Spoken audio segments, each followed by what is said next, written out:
How's it been just, being out here, obviously like putting in work and improving on maybe specific things, but also being out here with Will Lutz again? Yeah, I mean, everybody saw our field goal percentage last year, and, it's for a couple different reasons, but I think Will, last year was tough for me because I always thought, when I got here, my first year would be with him by my side. And that was tough because, he didn't really have that, steady veteran presence there.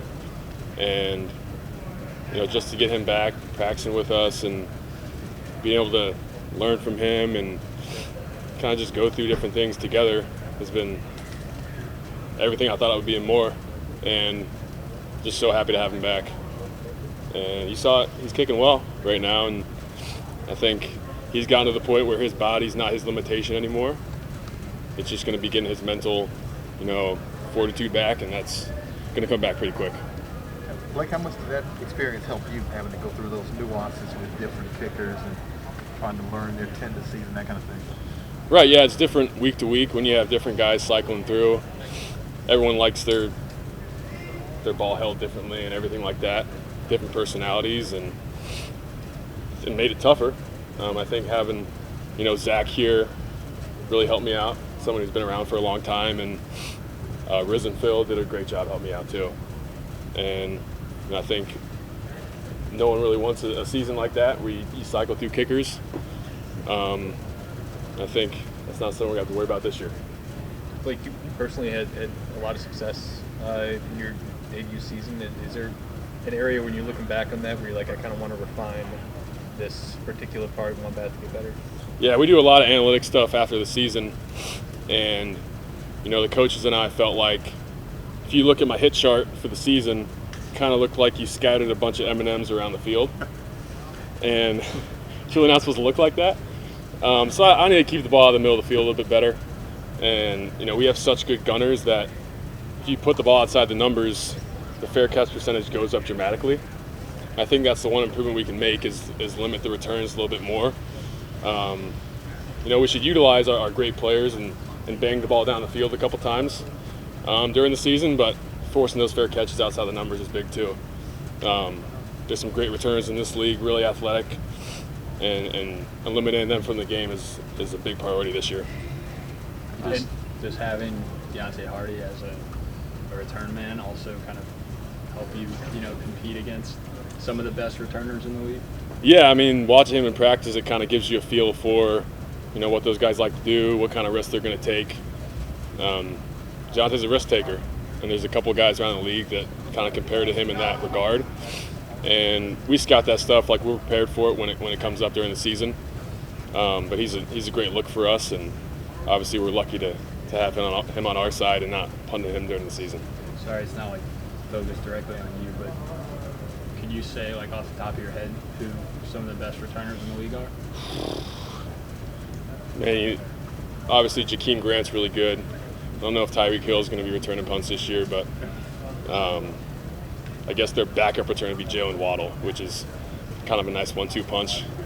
Not running two returner looks in the NFL usually, but if you had to, that'd be a pretty good pair. But we have, I would say, the best return in the NFL. Like when you got like an all-pro gunner on one side and then a pretty good one on the other side too, what does that allow you to do? Like, can you actually like kick the ball further than you would normally? Like, is that even something you control? It's not really something I think about. I'd say it really comes up when you think about directional punting. Yeah. So JT's gonna draw a double team a lot, just based on his prowess, how good he is, and I'm not afraid to punt to him when he's doubled because he's so good. Sometimes it just doesn't matter. You put three guys out there, you probably beat them all. So, that's what you think about when you're thinking about going right or left. Especially we play indoors, so you can really go both ways, wherever you are on the field. It's just nice to have that security blanket. You're not going to hit a perfect punt every time. So having him out there is a really big positive. It's definitely not a negative. Blake, do you still have a relationship with Morstead? Morstead still hanging in there? Or is he hanging in there? Of course he is. Yeah, I'm really happy for him, getting a couple opportunities other places. I never thought in a million years I'd be his successor, but he gave so much to me. And, I sent him texts here and there. But I know he's really focused. I know Will saw him probably 2 weeks ago, right before training camp, and he's bigger than ever.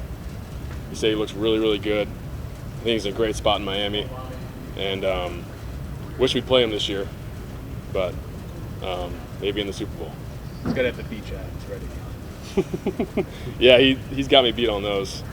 I don't wear the tight shirts like he does for a reason. You're not going for the title like most pull-ups ever by an NFL punter? No, he's I was working out yesterday and I looked down at the far dumbbell rack where he used to work out. And I'm still down a little bit. Like non-X's and O's question with the Weather Channel. You mentioned analytics, which is weather's a massive analytic. You're actually I want to talk to you a little bit more. Yeah, I was going to say you're like our prize interview here, so I'm going to go ahead and ask my question. Perfect. So preparing for you have perfect conditions indoors for half your season, and then when you're going into a weather-related game that you think the forecast is going to be a little adverse, whether it be wind, rain, snow, what's the prep difference and what's the impact difference in those types of conditions? It's a great question. There is a little bit of air conditioner draft indoors. It's not very significant. You probably though. like I'm that. just kidding. I'm just kidding. Yeah, we play a couple games in some tough places this year. We play at Pittsburgh, at Cleveland, at Philadelphia late. So, I try to start preparing for those games in the off season. So if it's not a perfect day outside, I'm not going to shy away from going out and hitting some balls. So throughout the season, I try to get some work in the wind. When it gets a little chilly out there, I'll go out there. Even though we're practicing inside usually. But yeah, we keep our eye on the weather throughout the week. Try to almost mentally prepare for that, and don't just show up on game day flying blind. But we do wet ball drill before outdoor games. We had a couple rain games last year. But I'd say I probably pay attention to the weather more than anybody else in this building. I use your app a lot, so I appreciate that. Come see us when your career's done in football. Sounds good. That actually did spark a question. Does the roof get in your head at all? Like, do you have to fight the tendency to kick line drives and just let it happen? Yeah, we obviously practice in here. I don't know how it's going to be now, a different head coach, but we used to practice in here 85% of the time, 90% of the time. And I honestly don't think about the roof. I consider if I don't hit the roof, it's a bad punt. Yeah. So I like to kind of hear that sound indoors. But yeah, in college, we actually had a way lower indoor, and they wanted me to keep it below the ceiling sometimes. And that almost, I felt like it messed me up a little bit. Yeah. Because you're not trying for that trajectory in a game. So, but you should talk to Mickey about putting some more feet on this roof. Well, It's like $1 million a foot or something like we could make it that. retractable. I don't think that'd be cheap, wouldn't it? So, did they want you to keep it low so that there could be a practice return? Yeah, or did they just- not want you to wreck the roof. Yeah, it's just like it's just for practice. I mean, the roof is a little durable, Yeah. but like we did 2 days ago, we did going in punts. So if you're indoors, you still have to work that. You're just lucky we got to be outside. Thomas used to knock out lights in here, but they're different now. Yeah, they improved the durability of the lights. Have you in hit here. them? Yeah, And they didn't break? dust falls off, but they don't break. Do you need to see the result of a punt, or No. the ones that hit the roof? You know what you did just I from could how it left your foot. I could probably give you a hang time within a tenth of a second. Just right just- after it left just- your foot, just- without seeing it. Just knowing how loose it is or how tight it is, and kind of how it hits the ceiling. From a punter and a holder's perspective, how important and crucial a position is long snapper and Zach Wood? Yeah, I'll give some love to Zach Wood. He's having a great camp. He snapped the ball better than I've ever seen him snap, and it just makes my job that much easier. Especially, I'd say, for holding even more than punting, just because the laces are so important. He can really control the laces, and I'm just there as a safety blanket if they're not on the money, and just how consistent he is. It really gives me a lot of confidence back there. It gives Will a lot of confidence, and he'll be here for a long time.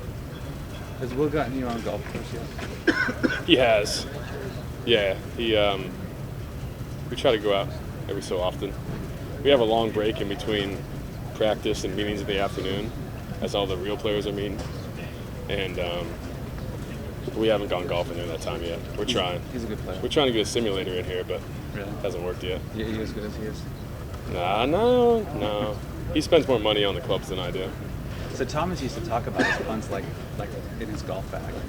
Yeah, Do you, yeah. do you do that Yeah, same metaphor? I think about that. You know, I go out there with a plan every time I go out to punt, and I've got different punts in different situations, especially outdoors with wind.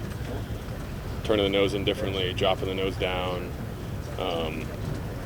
angling differently. So yeah, I consider it like kind of either a toolbox or Right. bag of clubs. Right. For the driver or the 9-iron. Yep. So what club are you working on the most in football?